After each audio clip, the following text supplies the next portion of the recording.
आज वो महान हस्ती का एक बहुत विशेष दिन है। आज उनके जन्मदिन के अवसर पे हमने ये शाम आप सभी के लिए सजाई है। आप सभी का स्वागत है। बस थोड़ा सा और इंतजार, उसके बाद आपके सामने सभी खूबसूरत गानों की जो हमारे लेजेंड, जी हाँ, सुश्री लता जी ने गाए थे, वो आपके समक्ष रखे जाएंगे। आप सभी का हार्दिक अभिनंदन। आज का दिन बहुत महान है क्योंकि एक बहुत महान हस्ती का आज के दिन जन्म हुआ था और उन्हीं का जन्मदिन मनाने के लिए आज सुर सागर की ओर से डॉक्टर विनोद बाबूकर जी ने यह खूबसूरत शाम लता मंगेशकर जी के बर्थडे सेलिब्रेशन के उपलक्ष्य में आज ये शाम सजाई है। जैसा आप जानते हैं कि इस शाम को वैसे हमारे आम म्यूजिकल प्रोग्राम्स होते हैं, उस तरह न करके एक प्रतियोगिता रखी है, खासकर उन लोगों के लिए जो लोगों को ये अवसर नहीं मिल पाता।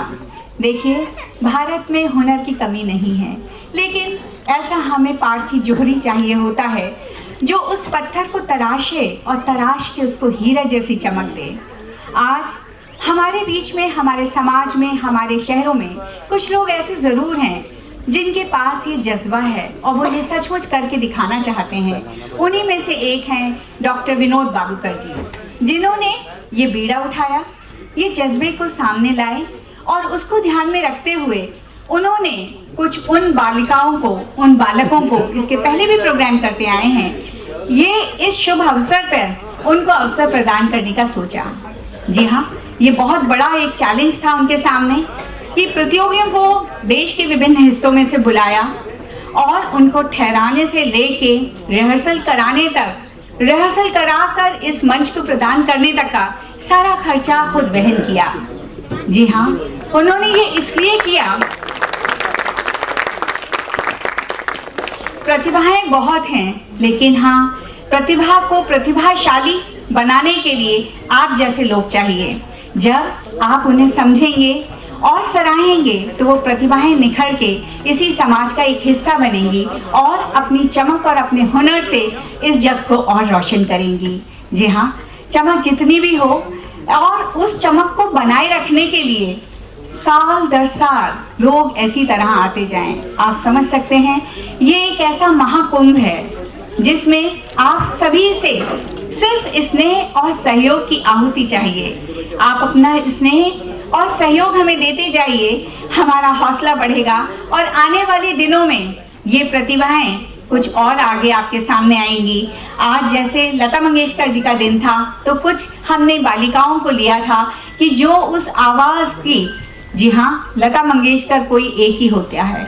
जैसे आज तक सूरज एक है, चांद एक है, इसी तरह जो लेजेंड्स हमारे चले गए वो लता मंगेशकर एक ही थी, एक ही हमेशा रहेंगी।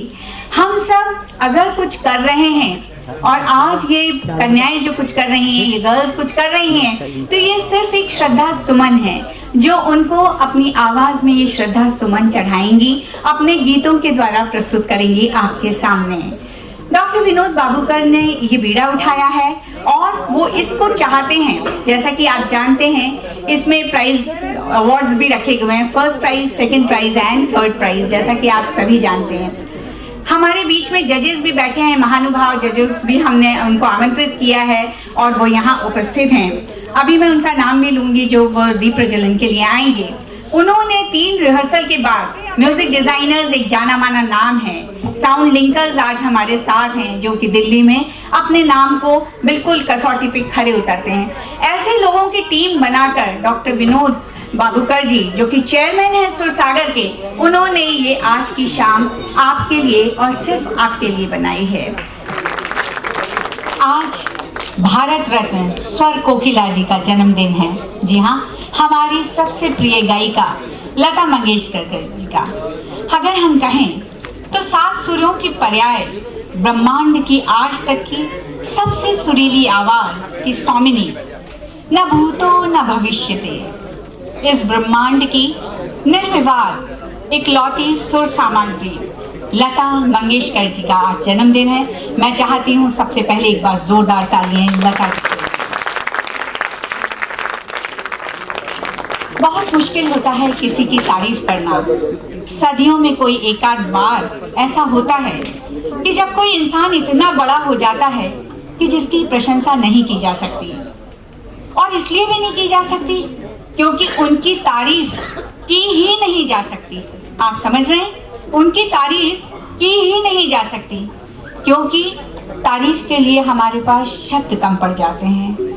हम चाहते हुए भी बहुत कुछ बोलना चाहते हैं कि शायद हम अपना सीना खोल के दिखाएं कि हम उन्हें कितना प्यार करते हैं, लेकिन असमर्थ हैं, शब्द कम पड़ जाते हैं हमारे बीच में। उनकी तारीफ के लिए बस अगर है तो इतना ही है कि उनका नाम ही अपने आप में उनकी तारीफ है। जी हाँ, ऐसी गायिका लता मंगेशकर जी थी। उनके नाम के साथ अगर कभी नाम लेते हैं तो अपने आप आदर, सम्मान, अनंत प्रेम और श्रद्धा साथ में आती है। ये नाम अपनी परिभाषा स्वयं देते हैं। ऐसे ही एक अजर अमर रिश्ते का नाम है लता मंगेशकर। जी हाँ, उनको कौन नहीं जानता। ये वही आवाज़ है जो अब तक हिंदुस्तान के करीब 3 पीढ़ियों से अपने अंतरात्मा की आवाज़ बन चुकी है। प्रतिभा ऐसे जैसे कोई भगवान की देन हो। आवाज़ की मिठास ऐसी जैसे किसी पेड़ पर कोयल गा रही हो। उस मीठी आवाज़ को मिला हुआ है शास्त्रीय संगीत के कड़े रियाज का आत्मिक बल, गायन कला की हर एक खूबी पर एक जबरदस्त पकड़, शायरी की बेमिसाल जानकारी, हर एक नए संगीतकार की संगीत शैली में स्वयं को समर्पित कर जाने की सफल धारणा, इतने अनगिनत गुणों से युक्त ऐसा महाप्रतिभाशाली व्यक्तित्व अपने हिंदुस्तानी संगीत विश्व में ना इसके पहले कभी हुआ है और ना ही शायद कभी इसके बाद होगा। जी हाँ, इस अमर स्वर्गीय आवाज़ का नाम है लता मंगेशकर।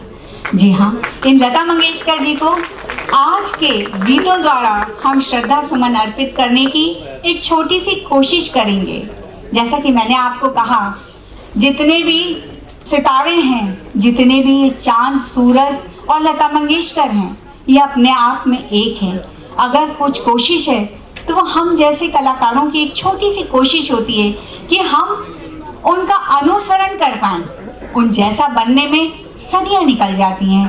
वैसा बनने के लिए न जाने कितने जन्म लेना पड़ता है, न जाने कितने ऐसे कर्म करने होते हैं, तब जाकर एक लता मंगेशकर का जन्म होता है। 28 सितंबर 1929 को ऐसे ही एक प्रतिभाशाली, प्रतिभावान कन्या का जन्म हुआ जिसका नाम लता मंगेशकर का था। जी हाँ, बातें मेरे पास बहुत सारी हैं।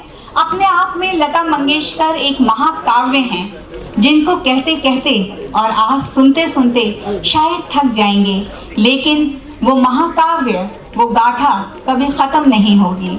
वो आज भी हैं।